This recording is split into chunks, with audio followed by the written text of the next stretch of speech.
Good morning बच्चों। मैं Poonam Nijhawan, Hindi teacher, mount Litera Zee school Jhansi.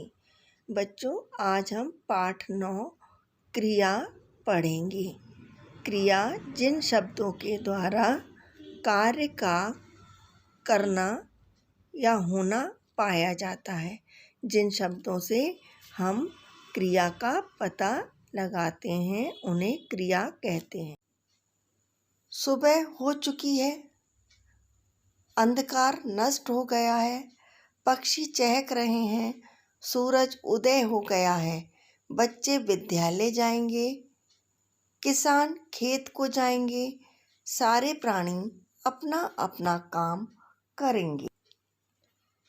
इसमें अब सुबह का होना, अंधकार का नष्ट हो जाना, पक्षी का चहकना, सूरज का उदय होना, बच्चों का विद्यालय जाना, किसानों का खेत को जाना और सभी प्राणियों को अपना अपना कार्य करना।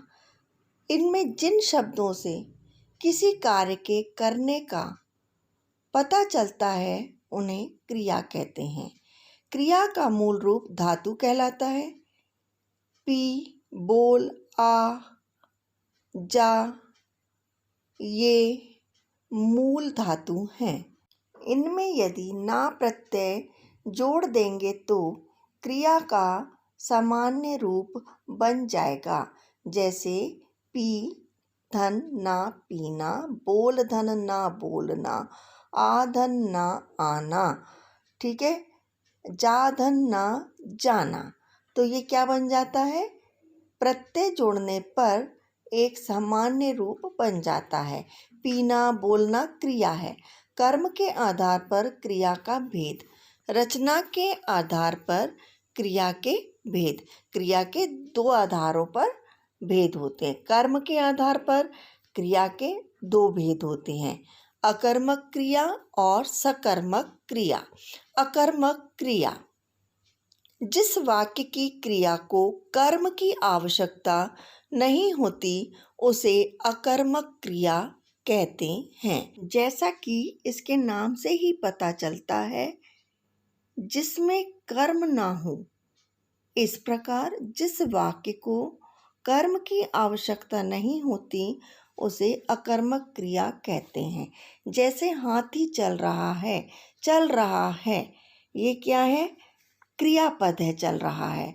इसमें हाथी स्वयं चल रहा है, इस क्रिया का सीधा प्रभाव हाथी पर पड़ रहा है, इसलिए यह अकर्मक क्रिया है।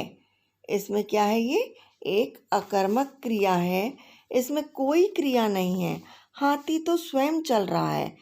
इसकी सबसे बड़ी पहचान यह होती है कि इसमें प्रश्न करने पर कोई उत्तर मिलता है। जैसे गाय जा रही है, क्या जा रही है?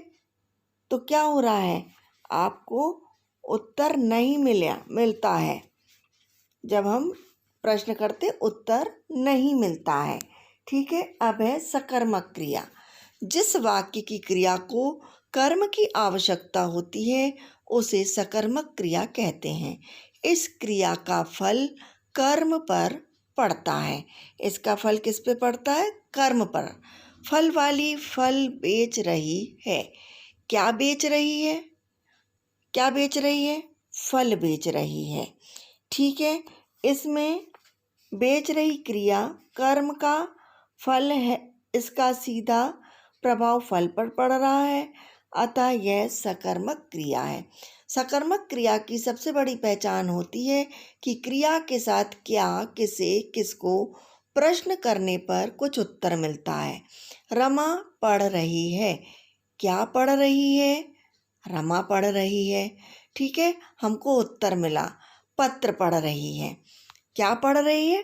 पत्र पढ़ रही है, ठीक है। हमने रमा पत्र पढ़ रही है, प्रश्न हुआ क्या पढ़ रही है, उत्तर मिला पत्र पढ़ रही है। सकर्मक क्रिया। अब इसमें भी दो भेद है इसके, एक कर्मक क्रिया और द्विकर्मक क्रिया। एक कर्मक क्रिया, एक कर्मक जिस क्रिया का एक ही कर्म हो, वह एक कर्मक क्रिया कहलाती है। बच्चों ने मंच बनाया। क्या बनाया? आंसर मिला मंच बनाया। नानी ने चॉकलेट दी। क्या दी? चॉकलेट दी। तो ये इसकी पहचान है कि जब हम प्रश्न करते हैं तो हमें इसका उत्तर मिलता है। ठीक है, ये आपको समझ में आया होगा। अब है द्विकर्मक क्रिया। जिस क्रिया के 2 कर्म होते हैं उसे द्विकर्मक क्रिया कहते हैं।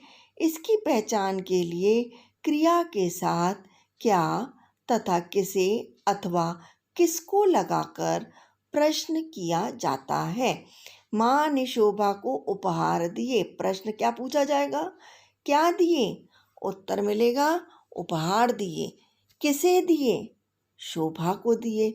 ठीक है, तो इसमें द्विकर्मक है, 2 लोग हैं, 2 क्रियाएं चल रही हैं, इसलिए ये द्विकर्मक क्रिया होगी। तो बच्चों, आपको एककर्मक और द्विकर्मक क्रिया समझ में आ गई होगी कि हम एककर्मक क्रिया किसे कहते हैं और हम द्विकर्मक क्रिया किसे कहते हैं, और इसकी पहचान भी आपको समझ में आ गई होगी।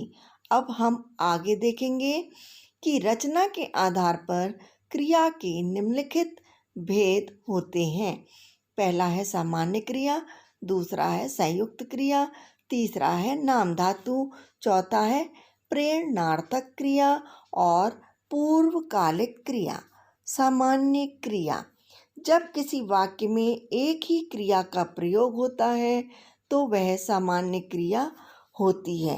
माने जहाँ पर एक ही क्रिया है। मैंने आम खाए।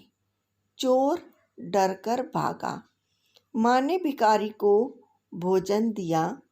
प्रधानमंत्री जी विदेश गए। ठीक है, यहाँ पर खाए, भागा, दिया, गए, ये क्या है?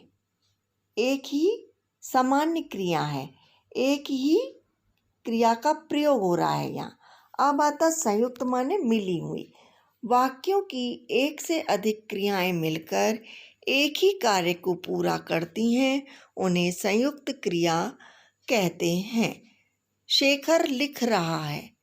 लिख क्या है? मुख्य क्रिया है। रहा है क्या है आपका? रंजक क्रिया है। क्रिया हो रही है, क्या कर रहा है? लिख रहा है। तो लिखना मेन उसकी मुख्य क्रिया है और रहा है रंजक क्रिया है कि शेखर के द्वारा लिखने का काम किया जा रहा है।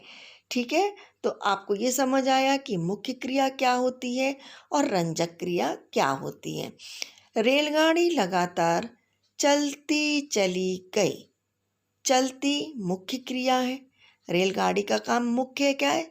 चलना। चली गई रंजक क्रिया है। रंजक क्रिया के द्वारा क्या होता है? मुख्य क्रिया के अर्थ में परिवर्तन आ जाता है। रंजक क्रिया उसकी मुख्य क्रिया के अर्थ को क्या करती है? बदल देती है। चलती चली गई माने चली जा रही है। नाम धातु क्रिया, संज्ञा, सर्वनाम, विशेषण आदि शब्दों से जो क्रियाएं बनाई जाती हैं उन्हें नाम धातु क्रिया कहते हैं। संज्ञा, सर्वनाम, विशेषण इनसे बनती हैं। जवान आदमी का बच्चों की तरह तुतलाना अच्छी बात नहीं है। बड़े भाई द्वारा छोटे भाई की जमीन हथियाना गलत है। तुतलाना और हथियाना ये क्या है? नाम धातु क्रियाएं हैं। इनको हम क्या बोलते हैं? नाम धातु क्रियाएं कहते हैं। बात से क्या बन जाती है? संज्ञा शब्द है, नाम धातु बनेगा बतियाना। अक्सर हम लोग कहते हैं ना, क्यों बतिया रही हो, क्यों, तो बात इसका मेन वर्ड क्या है? बात है। संज्ञा शब्द से नाम धातु देखें, हाथ से हथियाना, लाल से लतियाना, शर्म से शर्माना, फिल्म से फिल्माना, लाज से लजाना, चक्कर से चकराना, जूता से जुतियाना। ठीक है, तो ये सब संज्ञा से बनी नाम धातु हैं। सर्वनाम शब्दों से नाम धातु क्रिया बनाना, अपना, अपनाना, सब अब विशेषण शब्दों से नाम धातु क्रिया बनाना। विशेषण क्या, जो विशेषता बताएं। गर्म, गरमाना, विशेषण शब्द है आपका गर्म, और नाम धातु हो गया गरमाना।